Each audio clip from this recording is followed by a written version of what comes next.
అధ్యక్ష ఏ విధంగా ప్రవర్తించిండ్రో ఇప్పుడు ప్రతిపక్షంలోకి పోయిన తర్వాత కూడా వాళ్ళ వైఖరిలో వాళ్ళ బుద్ధి మారలేదు అధ్యక్ష. వాళ్ళ పద్ధతులు చూస్తుంటే ఒక మంత్రి, మా బలహీన వర్గాల మంత్రి పొన్నం ప్రభాకర్ గారు మాట్లాడుతుంటే కేటీఆర్ గారు అహంకారంతో కూర్చోని అంటున్నారంటే ఎంత అహంకారం ఉంది ఆ కేటీఆర్ గారికి. తెలంగాణ ప్రజలు చెంపచెల్లు కనిపించే మీకు జవాబిచ్చుతారు కూడా కేటీఆర్ వైఖరిలో మార్పు రాలేదంటే ఆ రాచరిక పాలనకు వద్దనే తెలంగాణ ప్రజలు మార్పు కోసం అని చెప్పే వాళ్ళు అక్కడ పంపించిండ్రు, అయినా బుద్ధి రాలేదు అధ్యక్ష. కేటీఆర్ గారు లేలే వారికి ఉన్నది, వారికి అవకాశం ఉన్నది. కేటీఆర్ గారు మాట్లాడండి. స్పీకర్ సార్, నేను మీ ప్లేస్లలో పోయి కూర్చోండి. శ్రీయర్ గారు, శ్రీయర్ సార్ మీరు మీ ప్లేస్లలో పోయి శ్రీయర్ సార్ ప్లీజ్. వారి పేరు కూడా తీసుకున్నారు, వారికి కూడా ఇవ్వండి సార్. కడియం శ్రీయర్ గారు పేరు తీసుకున్నారు, వారికి కూడా ఇవ్వండి. స్పీకర్ గారు ప్లీజ్ ముందు దయచేసి మీకు విజ్ఞప్తి సార్, మీరంటే మాకు అపారమైన గౌరవం ఉంది. స్పీకర్ గారు, గౌరవనీయులు పెద్దలు, మీరంటే మాకు అపారమైన గౌరవం ఉంది. మిమ్మల్ని మేము దయచేసి కోరేది సభ బిజినెస్ను దయచేసి నడిపే క్రమంలో గౌరవ మంత్రులు మేమేదైనా తప్పు మాట్లాడినా, మేమేదైనా మాట్లాడకూడని మాట మాట్లాడినా, తప్పు మాట్లాడినా సవరించే అధికారం వారికి ఉంది. వారు ఇంటర్వ్యూన్ కావచ్చు, కరెక్షన్ చేయవచ్చు. కానీ దయచేసి తమరిని కోరేది, ఇక్కడ ప్రతిపక్షంలో మేము 39 మంది ప్రధాన ప్రతిపక్షంలో ఉన్నాం, వాళ్ళు 64 మంది ఉన్నారు. మరి వారికేమో సభ్యులు లేచినా మీరు సమయం ఇస్తున్నారు, వారు వ్యక్తిగతంగా దూషించినా, నోటికొచ్చినట్టు మాట్లాడినా మీరు కనీసం మళ్ళీ మాకు అవకాశం కూడా ఇవ్వట్లేదు. మొదలు డిమాండ్ సార్, దయచేసి కడియం శ్రీహరి గారి పట్ల వారు చేసిన అనుచిత వ్యాఖ్యలను తొలగించండి రికార్డుల నుంచి. దయచేసి వారిని ఉపసంహరించుకోమని చెప్పి కూడా నా విజ్ఞప్తి నెంబర్ 1. రెండవది సార్, వారు ఉప ముఖ్యమంత్రిగా పనిచేసిన పెద్దలు, దాదాపు 15 ఏళ్లు మంత్రిగా పనిచేసిన సీనియర్ నాయకులు, గౌరవనీయులు పెద్దలు కడియం శ్రీహరి గారి పట్ల వాళ్ళ రాజగోపాల్ రెడ్డి గారు చేసిన వ్యాఖ్యలు సబబు కాదు సార్, దాన్ని దయచేసి తొలగించాలి రికార్డుల నుంచి అనేది నెంబర్ వన్ సార్. రెండవది రాజగోపాల్, మీరు కూడా ఒకటి సార్ ఒక విషయం మాకు క్లియర్గా చెప్పండి. మా సభ్యులు లేచి అడిగితే మరి సభ్యులకైతే ఒకటే హక్కు ఉంటుంది సార్, అందరి సభ్యులకు 119 మంది సభ్యులకు ఒకటే రకమైన హక్కు ఉంటుంది. మా సభ్యులు అడిగితేనేమో మైకు రావడం లేదు, మరి వాళ్ళ అవతల వైపు ట్రెజరీ బెంచెస్ లోంచి సభ్యులు అడిగినా మైక్ ఇస్తున్నారు, ఎప్పుడు అడిగినా మైక్ ఇస్తున్నారు, వాళ్ళని మాట్లాడమని మీరే మరి మోటివేట్ చేస్తున్నారు. దయచేసి నా విజ్ఞప్తి మీతోని, అందరు సభ్యులను ఒకటే ఘాటను ఒకటే పద్ధతిలో చూడాలి తప్ప ఈ రకంగా చూడడం ఇది భావ్యం కాదు కదా సార్. మీరు కూడా దయచేసి ఈ విషయంలో పునరాలోచించాలని విజ్ఞప్తి. ముందు రాజగోపాల్ రెడ్డి గారు మాట్లాడిన మాటలను దయచేసి మరి రికార్డుల నుంచి తొలగించాలని మిమ్మల్ని కోరుతా ఉన్నా అధ్యక్ష. వారు కూడా ఉపసంహరించుకుంటే వారి గౌరవం దక్కుతుంది.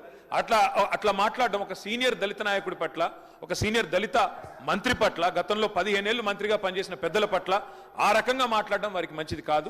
ఉపసంహరించుకోమనండి, లేదా మీరైనా రికార్డుల నుంచి తొలగించాలనేది డిమాండ్.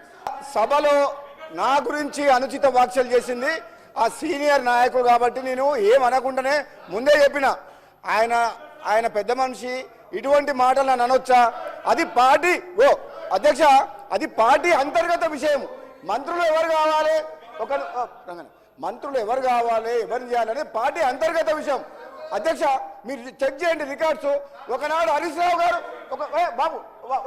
ఒక నిమిషం రంగన, ఒకనాడు హరీష్ రావు గారేమో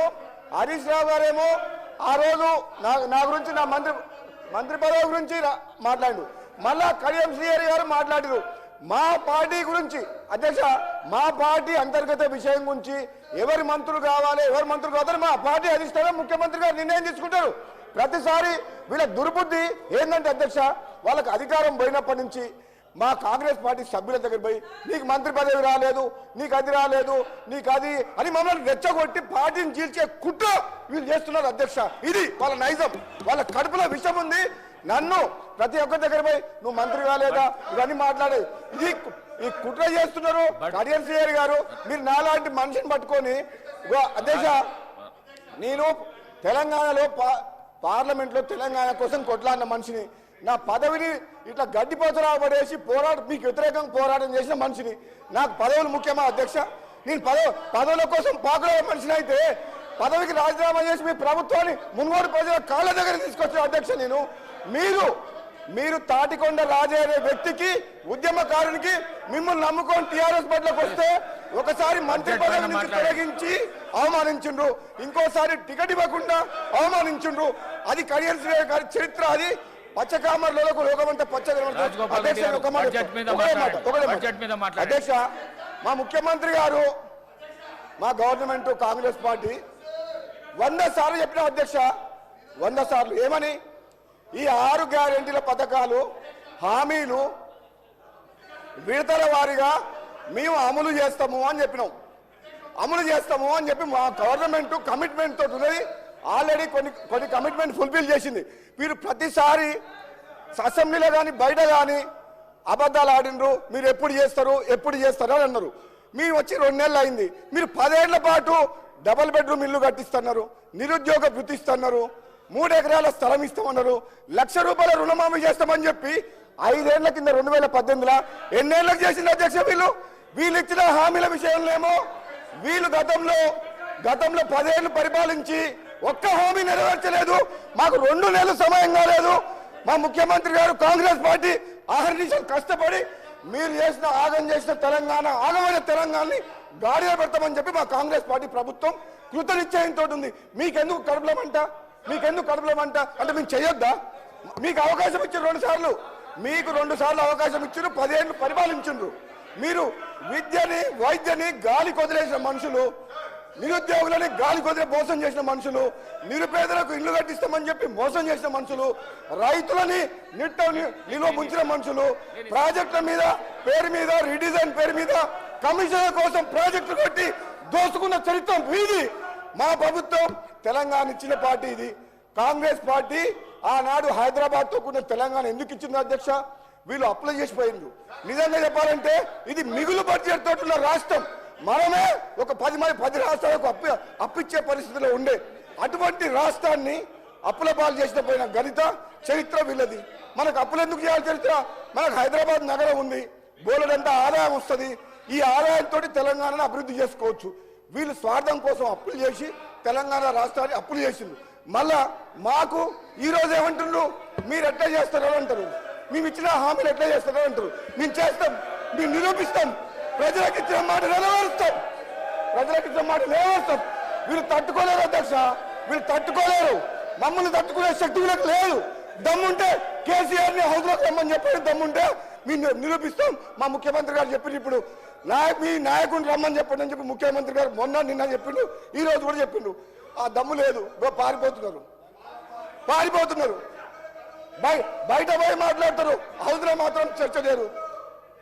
ఈ రోజు మా ముఖ్యమంత్రి గారి నాయకత్వంలో ఈ రోజు మేము అందరం కూడా కమిట్మెంట్ తోటి పనిచేస్తున్నాం. ఒక శ్వేతపత్రం ఆర్థిక పరిస్థితి మీద శ్వేతపత్రం ఇచ్చినాం. కృష్ణా వాటర్ దోపిడీ మీద చర్చ చేసి ప్రజెంటేషన్ ఇచ్చినాం. గోదావరిలో మోసం జరుగుతుంది, మేడిగడ్డకు ముఖ్యమంత్రి గారి నాయకత్వంలో అందరం పోయి చూసి వచ్చినాం. అది జీర్ణించుకోలేక ఇవన్నీ వాళ్ళు చేసే తప్పుల్ని ప్రజలకు తేట తెల్లంగా కళ్ళ కట్టేటట్టు చూపిస్తున్నాం. కాబట్టి అది తట్టుకోలేక ఈ విధంగా మాకు వ్యక్తిగతంగా విమర్శలు చేస్తున్నారు అధ్యక్ష. నేను ఈరోజు చెప్తున్నా, మళ్ళీ వీళ్ళ ఆటలు సాగవు. ఏనాడైతే బీఆర్ఎస్ మార్చిండ్రో అప్పుడే వాళ్ళ పని అయిపోయింది. వాళ్ళు బతుకు తెరువు కోసం, అధికారం కోసం, స్వార్థం కోసం పనిచేసే వ్యక్తులు.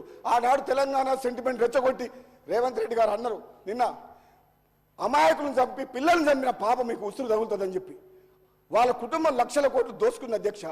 ఆ పాపం ఎవరో త్యాగం చేస్తే త్యాగాల పునాదం మీద ఏర్పడ్డ తెలంగాణలో ఒక కుటుంబం బాగుపడి లక్షల కోట్లు దోసుకున్న చరిత్ర వాళ్ళది. అది తెలంగాణ ప్రజలు 2 సార్లు తప్పు చేసినామని